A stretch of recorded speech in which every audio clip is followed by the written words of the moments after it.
विद्यार्थी मित्रांनो, आज आपण वर्ग 10वी मराठी विषयाअंतर्गत व्याकरण हा भाग पाहणार आहोत. त्यामध्ये शब्दसिद्धी हा भाग आपण पाहायला सुरुवात केली आहे.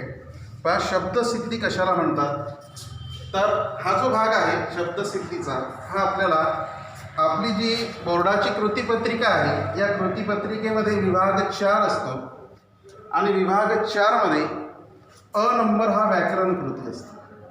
यामध्ये आपल्याला शब्दसिद्धी हा भाग विचारलेला असतो आणि याला एकूण 2 मार्कासाठी 2 गुणासाठी हा भाग आहे.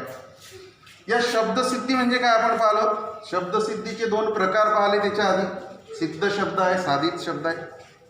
आपल्याला पैकी साधित शब्द 10व्या वर्गामध्ये अभ्यासाला आहे. त्या साधित शब्दाचे 4 भाग आहेत.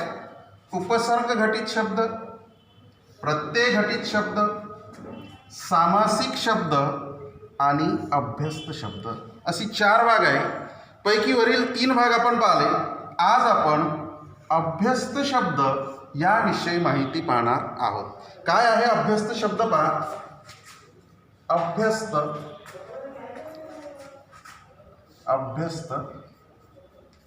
शब्द. आता अभ्यस्त शब्द म्हणजे काय हे आपल्याला लक्षात घ्यायचं आहे. इथं असं म्हटलं आहे, एकाच प्रकारचे,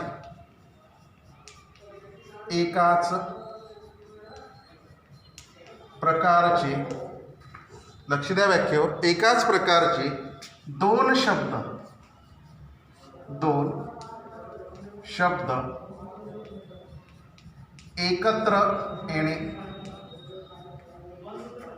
हा झाला एक भाग. किंवा दुसरा भाग आहे सार्थ व निरर्थक शब्द एकत्र येणे. पहा कशी व्याख्या आहे. दुसरा भाग झाला सार्थ व निरर्थक शब्द एकत्र येणे. तिसरा भाग आहे शब्दाची, किंवा म्हणू आपण त्याला शब्दाची पुनरावृत्ती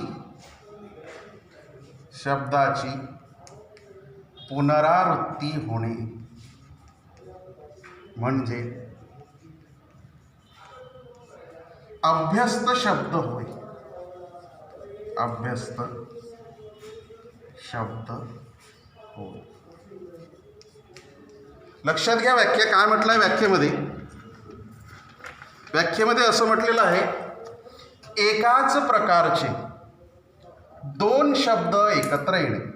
एकच प्रकार पाहिजे आपल्याला, आणि एका प्रकारचे जर 2 शब्द एकत्र येत असेल तर त्याला अभ्यस्त शब्द म्हणतात. दुसरा भाग दिला आहे सार्थ व निरर्थक शब्द. एक सार्थ शब्द आहे, एक निरर्थक शब्द आहे. हा जर एकत्र आला असेल तरी अभ्यस्त शब्द तयार होतो. किंवा तिसरा प्रकार आहे शब्दाची पुनरावृत्ती होणे. शब्दाची जर पुनरावृत्ती होत असेल तर त्याला सुद्धा अभ्यस्त शब्द असे म्हणतात. तर हा जो अभ्यस्त शब्द आहे याची ही व्याख्या आहे. अभ्यस्त होणे म्हणजे काय, तर पुनरावृत्ती होणे, सार्थ व निरर्थक शब्द एकत्र येणे, किंवा 2 शब्द एकत्र येणे एकाच प्रकारचे. पाहायचे 3 प्रकार आहे अभ्यस्त शब्दाचे. अभ्यस्त शब्द याचे पुन्हा 3 प्रकार आहेत. 3 प्रकारामध्ये पहिला प्रकार आहे पूर्णाभ्यस्त, दुसरा आहे अंशाभ्यस्त, आणि तिसरा आहे अनुकरणवाचक.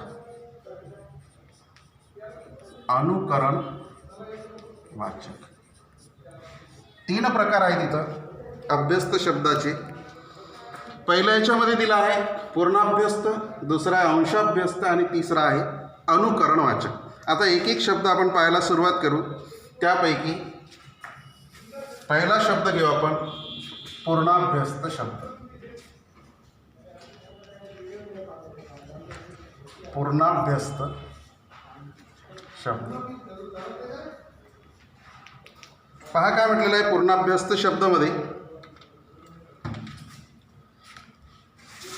एक पूर्ण शब्द पुन्हा पुन्हा एकत्र येऊन, एक पूर्ण शब्द पुन्हा पुन्हा एकत्र येऊन जो जोड शब्द तयार होतो, त्याला पूर्णाभ्यस्त शब्द असे म्हणतात. आता जोड शब्द तयार झालेला इथं, आणि कसा तर एक पूर्ण शब्द पुन्हा पुन्हा एकत्र आलेला आहे आणि पुन्हा पुन्हा एकत्र येऊन जोड शब्द तयार झालेला आहे. उदाहरणावरून लक्षात येईल आपल्या लवकर. उदाहरणामध्ये जसं आपण म्हणतो एखाद्या वेळेस काय म्हणतो की मी तुझी क्षणक्षण वाट पाहत होतो. बरोबर आहे. आपल्या घरी पाहुणा आला असेल तर आपण काय म्हणतो, अगं पाहुण्यासाठी काही गोडधोड कर. बरोबर आहे. आता गोडधोड कर हा वेगळा शब्द आहे, पण क्षणक्षण वाट पाहत होतो हा एक शब्द जर विचारात घेतला आपण तर क्षणक्षण, क्षण आणि क्षण शब्द एकच आहे, पण काय झाला पुन्हा पुन्हा आला. क्षणक्षण वाट पाहत होतो, माझा जीव तीड तीड तुटत होता. तीळ तीड. बरोबर आहे. त्याच्यानंतर आपण असं म्हणतो की बाजारात गेलो आणि लाल लाल टमाटर आणले. लाल लाल शब्द आला. पहा एकच शब्द आहे पण पुन्हा पुन्हा काय होऊन राहिला आहे, एकत्र येतो आहे. तसं म्हणतो आपण चालताना हळूहळू चाल. एकच शब्द आहे पण काय होऊन राहिला, पुन्हा पुन्हा येऊन राहिला. जर एकच शब्द पुन्हा पुन्हा येत असेल तर त्याला पूर्णाभ्यस्त शब्द असे म्हणतात. इथून लक्षात आलं असेल आपल्या पहिला भाग एकच शब्द आहे पण तो काय झालेला आहे, पुन्हा पुन्हा आलेला आहे. दुसरा भाग आहे याच्यामध्ये अंशाभ्यस्त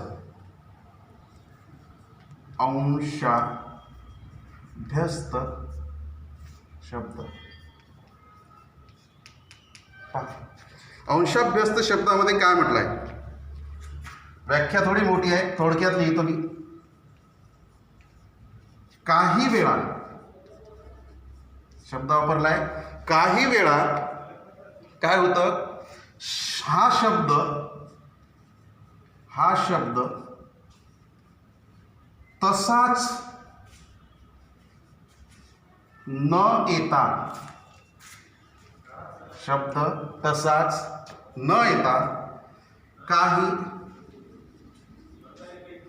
अक्षरे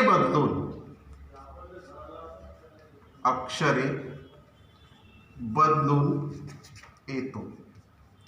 पहा तसाच येत नाही तर काय करतो तो, अक्षर बदलून येतो. परंतु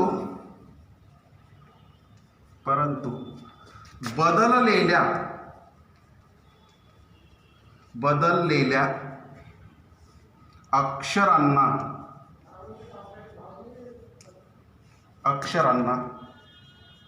काहीही अर्थ नसतो.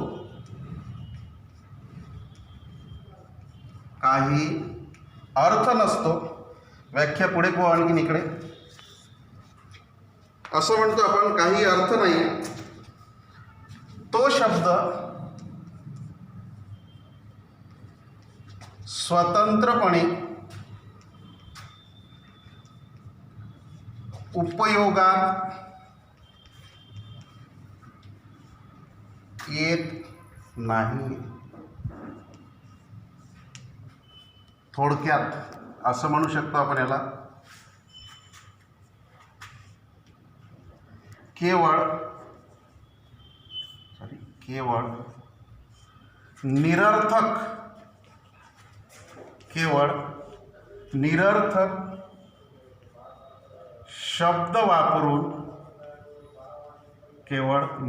शब्द वापरून यमक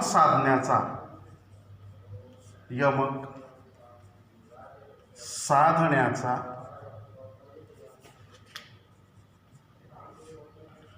प्रयत्न असतो. आणि असे जर शब्द असेल तर अशा शब्दांना आपण म्हणतो अंशाभ्यस्त शब्द. पहा काय केलं आपण इथं, सुरुवात घ्या. काही वेळा काय होतं की हा जो शब्द आहे इथं पुन्हा आला होता, पण इथं काय होतं, तो तसाच न येता काय करतो, तो काही अक्षर बदलून येतो. म्हणजे त्याच्यामधले काही अक्षर बदलतात आणि अक्षर बदलून आला असेल तर त्या अक्षरांना काहीही अर्थ नसतो, निरर्थक असतात ते अक्षर थोडक्यात. आणि असे जे निरर्थक अक्षर आहे हे अक्षर स्वतंत्रपणे काही उपयोगातही येत नाही, त्याचा उपयोगही होत नाही. केवळ आपण काय करतो, हे निरर्थक शब्द वापरतो आणि यमक साधतो, दुसरं काहीही करत नाही. पहा असे शब्द कसे आहे, उदाहरणावरून लक्षात येईल. खूप सोपं आहे. शब्द पुन्हा न येता अक्षर बदलून येतो. उदाहरणार्थ शेजारी पाजारी. शेजारी शब्द आहे, काही बदलून आला, तो काय बदललं, पाजारी शब्द तयार झाला, अक्षर बदलून आला, शेजारी पाजारी. आता शेजारी शब्द माहिती आहे आपल्याला, पाजारीचा काही अर्थ आहे का, स्वतंत्रपणे कुठं शब्द वापरला आहे का, स्वतंत्रपणे पाजारी काहीच नाही. परंतु आपण शब्द वापरतो शेजारी पाजारी. असे जे शब्द आहेत शेजारी पाजारी हे आहे अंशाभ्यस्त. शेजारी पाजारी, बरोबर आहे. दुसरा शब्द पहा, याच्यामध्ये काय आहे दिलेला, बदलून आलेलाच आहे. आपण म्हणतोय बारीक सारीक. बारीक सारीक. आता बारीक माहीत आहे, सारीक काय आहे, काहीच नाही, अक्षर बदलून आला. केवळ आपण निरर्थक शब्द आहे, पण यमक साधण्यासाठी तो वापरलेला आहे. तिसरा शब्द घ्या पुन्हा, यमक साधून आलेला. आपण एखाद्याला म्हणतो काही घर बीर बांधत नाही का, घर आणि बीर, काय अर्थ याला, बीरला, घर बीर, दगड बिगड, झाड बीड, बरोबर. अशासारखे अनेक शब्द आपण वापरतो आणि हे जे शब्द आहे या शब्दांना म्हणतात अंशाभ्यस्त शब्द. हे झाले 3 भाग आणि शेवटचा भाग आहे अनुकरणवाचक. तिसरा भाग आहे अनुकरण वाचक शब्द. शेवटचा भाग आहे अनुकरण वाचक. पहा काय म्हटलंय, काही शब्दात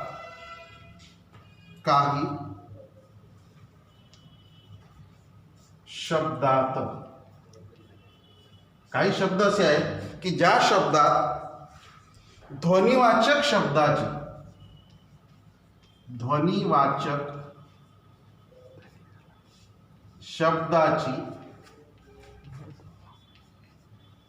पुनरावृत्ती.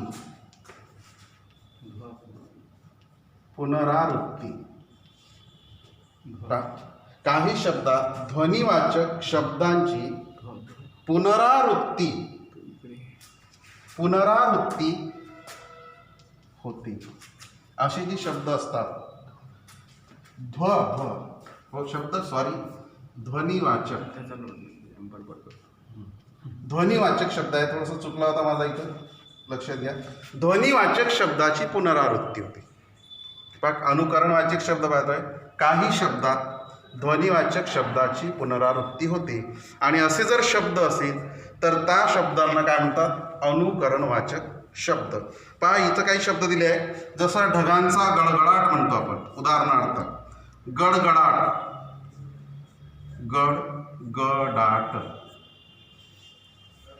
गडगडाट ध्वनिवाचक शब्द आहे.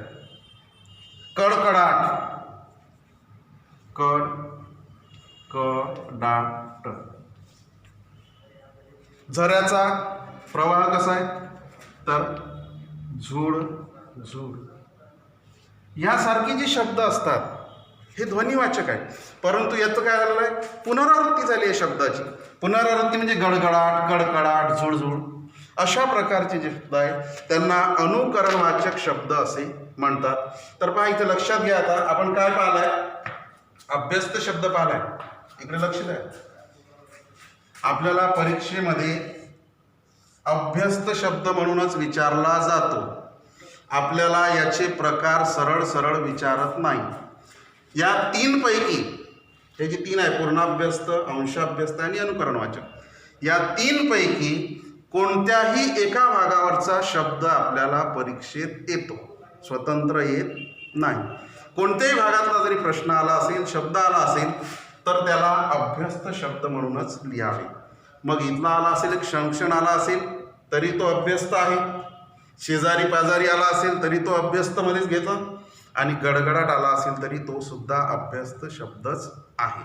अशा प्रकारचे जे शब्द आहेत या शब्दांना अभ्यस्त शब्द म्हणतात. थोडक्यात एक गोष्ट लक्षात घ्या, शब्दाची पुनरावृत्ती होणे म्हणजे अभ्यस्त शब्द होय. शब्दांची पुनरावृत्ती होणे म्हणजे अभ्यस्त शब्द होय. एवढी एक भाग लक्षात घ्या, हे तुम्हाला लक्षात लवकर येईल. पहा, जर लक्षात नसेल आले तर यावर आधारित मला काही विचारा. ठीक आहे.